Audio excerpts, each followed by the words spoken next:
ஹரஹர சங்கர ஜெய ஜெயசங்கர. புத்தர் காலத்தில் அங்குலிமாலன்னு ஒருத்தன் இருந்தான். அங்குலின்னா கட்டை விரல்.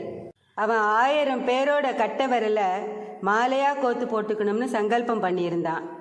அவன் இருந்த காட்டு பக்கம் யார் போனாலும் அவகிட்ட இருந்த நகை பணம் எல்லாத்தையும் பிடுங்கிட்டு அவளோட கட்டை விரலை வெட்டி மாலையாக போட்டுப்பான்.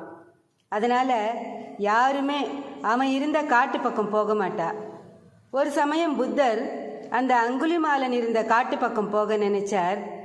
அந்த ஊரில் இருந்தவாள்லாம் அந்த காட்டில் அங்குலிமாலன்னு ஒருத்தன் இருக்கான், அந்த பக்கம் போகிறவாளோட கட்டை விரலை எல்லாம் வெட்டி மாலையாக போட்டுப்பான், அதனால் தயவு செஞ்சு அந்த பக்கம் மட்டும் போயிடாதேங்கன்னு சொல்லுவா. ஆனால் புத்தர் யார் சொல்கிறதையும் கேட்க மாட்டார். அவர் அங்குலிமாலன் இருந்த அந்த காட்டு பக்கம் போவார். அங்குலிமாலன் புத்தரை பார்த்ததும், வாசாமி வகையா என்கிட்ட மாட்டிண்டியா அப்படின்னு சொல்லிட்டு புத்தர்கிட்ட ஓடி வருவான். புத்தரோட கண்களை பார்ப்பான். அவனால் ஒன்றுமே பண்ண முடியாது. சாமி, உன் கண்ணில் ஏதோ ஒரு சக்தி இருக்கு, என்னால் உன்னை ஒன்றுமே பண்ண முடியலன்னு சொல்லிட்டு அவர் காலில் விழுவான். யாரோட பொருளையாவது அபகரிச்சா அவள் மனசு எவ்வளவு பாடுபடும், யாரோட விரலையாவது வெட்டினா அவள் உடம்பு எவ்வளோ துடிக்கும், இனிமேல் இப்படியெல்லாம் செய்யாதேன்னு சொல்லுவார். அவனுக்கு நல்ல புத்தி சொல்லி அவனை நாட்டுக்கு அழைச்சிட்டு வந்து ராஜா கிட்ட மன்னிப்பு வாங்கி கொடுப்பார். அவனை புத்த பிக்ஷுவாக்கி தான் பிக்ஷைக்கு போகிற இடத்துக்கெல்லாம் அவனையும் அழைச்சிட்டு போவார்.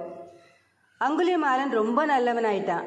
அவனால் யாருக்கும் எந்த உபதிரவமும் இல்லை. ஆனால் யாரெல்லாம் அவனால் பாதிக்கப்பட்டாலோ அவள் எல்லாரும் இப்போ அவனை பழிவாங்க ஆரம்பித்தா. பார்க்குற இடத்துலெல்லாம் அவனை கல்லாலையும் கட்டையாலையும் அடிக்க ஆரம்பித்தா. உடம்பெல்லாம் ரத்தம் வழிய அங்குலிமாலன் சாகர நிலைக்கு வந்துட்டான். அவன் புத்தர்கிட்ட சொல்லுவான், சாமி, நான் கெட்டவனாக இருந்த வரைக்கும் எல்லாரும் என்னை பார்த்து பயந்தா, நான் நல்லவனாக ஆனதும் என் நிலைமையை பாரு சாமி அப்படின்னு சொல்லுவான். அப்போ புத்தர் சொல்லுவார், நீ எத்தனை பேர் விரலை வெட்டி சித்திரவதை பண்ணியிருப்ப, அதுக்கு இணையான துன்பத்தை நீ அனுபவிச்சாதான் உன் கர்மா கழியும். அப்போதான் என்னால் கூட உனக்கு மோட்சம் கொடுக்க முடியும்.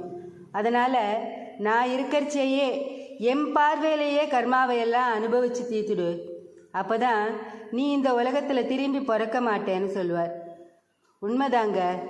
இந்த ஜென்மத்தில் நாம் ஏதோ ஒரு விதத்தில் கஷ்டப்படுறோம்னா அதுக்கு காரணம் நாம் செஞ்ச பாவங்கள் தான். தீதும் நன்றும் பிறர் தர வாரா. நாம் செஞ்சதை தான் நாம் அனுபவிக்கிறோம். கடவுளை நினச்சிண்டு பல்ல கடிச்சுண்டு எல்லா கஷ்டங்களையும் தாண்டிட்டோன்னா நாம் மறுபடி பிறக்க மாட்டோம். கடவுளோட கைலாசத்திலேயோ வைகுண்டத்திலேயோ நமக்கும் இடம் கிடைக்கும். இவ்வளவுதாங்க வாழ்க்கை.